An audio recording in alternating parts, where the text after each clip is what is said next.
America के गलत फैसले की फिक्र पूरी दुनिया को है। आज इस फिक्र का भी विश्लेषण करेंगे, लेकिन फैसले को समझने के लिए इतिहास के कुछ पन्ने पलटने होंगे, क्योंकि आज प्रेसिडेंट जो बाइडेन ने जिस तरह अफगानिस्तान और नेटो के देशों को अधर में छोड़ दिया, उससे सुपर पावर की पूरी दुनिया में खिल्ली उड़ाई जा रही है। अमेरिका की विदेश नीति पर सवाल उठ रहे हैं, लेकिन आप जानकर चौंकेंगे कि अमेरिका की विदेश नीति उसकी आजादी के बाद से ही कुछ इसी तरह की रही है। 1776 में अमेरिका एक आजाद मुल्क बना। 1783 में तक दुनिया के सभी देशों ने अमेरिका को मान्यता दे दी और अमेरिका विश्व के दूसरे देशों के परिवार का एक सदस्य बन गया। जॉर्ज वॉशिंगटन अमेरिका के पहले राष्ट्रपति बने और राष्ट्रपति बनते ही उन्होंने अमेरिका की विदेश नीति स्पष्ट की। उन्होंने कहा कि हम दुनिया के साथ व्यापारिक संबंध तो रखें, पर जहां तक संभव हो उनके साथ राजनीतिक संबंध ना रखा जाए। इस नीति को अमेरिका की आइसोलेशन की नीति कहा जाता है। जो बाइडेन ने अफगानिस्तान में जिस तरह से नेटो की सेना को अलग थलग छोड़ दिया है, आम अफगानियों को तड़पते बिलखते छोड़ दिया है, ऐसा लग रहा है कि प्रेसिडेंट बाइडेन आंख बंद करके अमेरिका की 350 साल पुरानी विदेश नीति को ही आगे बढ़ा रहे हैं और बंद आंखों से ही जो स्लीपी जॉय को एंजॉय कर रहे हैं। बोलते बोलते भूल जाते हैं उन्हें क्या कहना है। यही हाल वाइस प्रेसिडेंट कमला हैरिस का भी है। हालात ये हैं कि अमेरिका अब दुनिया के निशाने पर है और अफगान नीति को लेकर उस पर चौतरफा हमले हो रहे हैं।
Escaped or out of harm's way.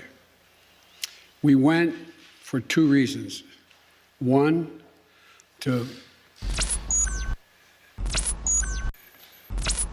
bring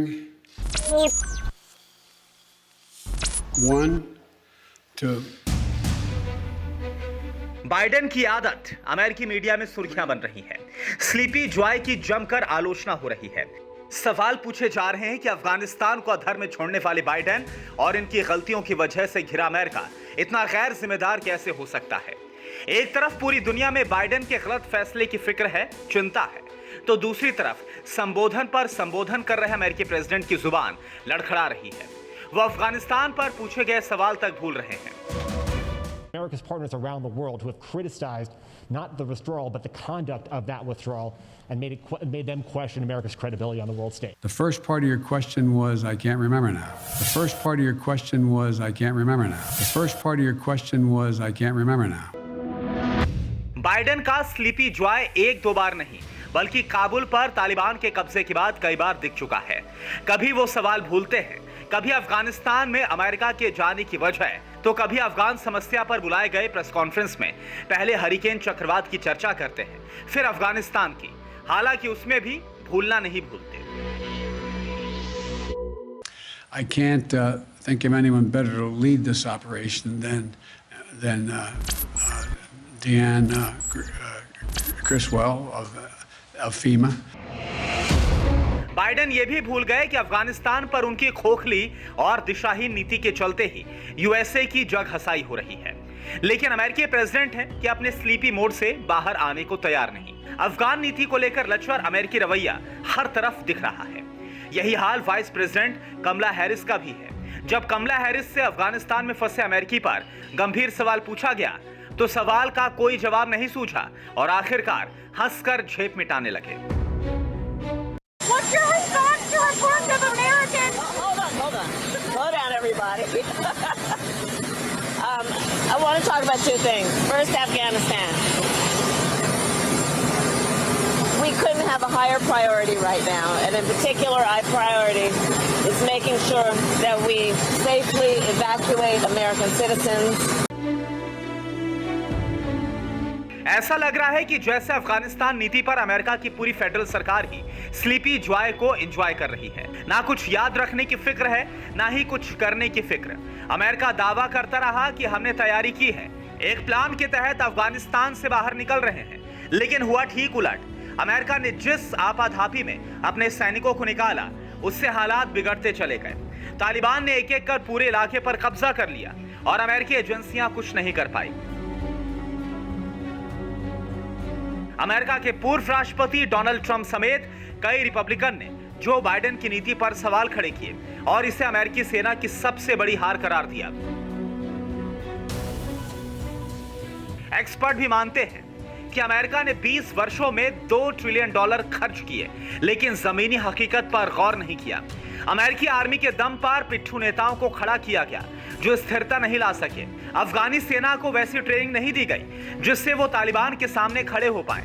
America ने तालिबान की जड़ पर प्रहार नहीं किया जो पाकिस्तान में है। दुनिया कह रही है कि अफगानिस्तान में जो हुआ वो अमेरिका का सबसे बड़ा फेलियर है। अमेरिका ने अफगानिस्तान में वही गलती की जो उसने वियतनाम, इराक, लीबिया में की थी। अमेरिका ने जिस देश में अपनी सेनाएं भेजकर वहां के हालात अपने हिसाब से नियंत्रित करने की कोशिश की, वहां वो नाकाम ही हुआ, क्योंकि उसने कभी भी उस देश की सामाजिक संरचना को नहीं समझा। यही गलती बाइडेन ने अफगानिस्तान में की और अब सच से मुंह छिपाने के लिए स्लीपी जॉय का आनंद ले रहे हैं। He, sleepy person, you got a choice between Sleepy Joe and Crazy Bernie. इस बीच आपको बता दें, जो बाइडेन की अमेरिका में जो रेटिंग्स हैं वो गिरती जा रही हैं, लेकिन उनको कोई फर्क नहीं पड़ता अभी, क्योंकि चुनाव अभी काफी दूर हैं और उनके लिए चुनाव मायने रखते हैं। और चुनाव में शायद अफगानिस्तान बड़ा मुद्दा नहीं होगा, इकोनॉमी और कोरोना होगा। हमने की गलती फिर एक बार, कोरोना ने किया दोबारा प्रहार।